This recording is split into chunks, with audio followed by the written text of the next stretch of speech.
మీరు కొనేటువంటి ల్యాండ్ కానీ అపార్ట్మెంట్ కానీ రిజిస్ట్రేషన్ మాత్రమే అయ్యిందా?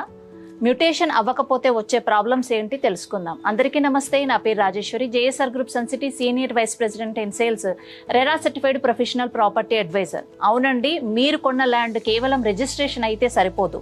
సో మీరు కొన్నటువంటి ల్యాండ్స్ గవర్నమెంట్ రికార్డులో కూడా మీ పేరు మీదకి మారాలి. పాత ఓనర్ నుంచి మీ పేరు మీదకి మారినప్పుడు మాత్రమే ట్యాక్సెస్ అనేది మీ పేరు మీదకి వస్తాయి. ఇన్ ఫ్యూచర్ లో గవర్నమెంట్ ఏదైనా సందర్భంలో ల్యాండ్ కనుక తీసుకుంటే మీ పేరు మీద మ్యూటేషన్ అవ్వకపోతే పాత ఓనర్ పేరు మీదనే వాళ్ళకు వచ్చేటువంటి ల్యాండ్ బెనిఫిట్స్ అన్ని కూడా వస్తాయి. కాబట్టి మీరు వెంటనే మ్యూటేషన్ చేయించుకోవాలి. ఇప్పుడు తెలంగాణ గవర్నమెంట్ లో రిజిస్ట్రేషన్ తో పాటు మ్యూటేషన్ కూడా అవుతుంది. కొన్ని సందర్భాల్లో ప్రాబ్లమ్స్ వచ్చినప్పుడు రిజిస్ట్రేషన్ అయిన 15 days తర్వాత స్టేటస్ చెక్ చేసుకోండి. ఒకవేళ మ్యూటేషన్ అవ్వకపోతే వెంటనే మ్యూటేషన్ చేయించుకోండి. ఇలాంటి మరెన్నో వివరాలు తెలుసుకోవాలనుకుంటే కనుక స్క్రీన్ పై కనిపించే కాంటాక్ట్ నెంబర్కి వెంటనే కాల్ చేయండి. మీరు పెట్టే ప్రతి రూపాయి కూడా మిమ్మల్ని కోటీశ్వర్లుగా మారుస్తుంది. కాబట్టి భూమిపై ఇన్వెస్ట్ చేసే ముందు మరిన్ని వివరాలు తెలుసుకొని ఇన్వెస్ట్ చేస్తే కనుక చక్కటి రిటర్న్స్ అనేది మీరు పొందొచ్చు. Thank you very much.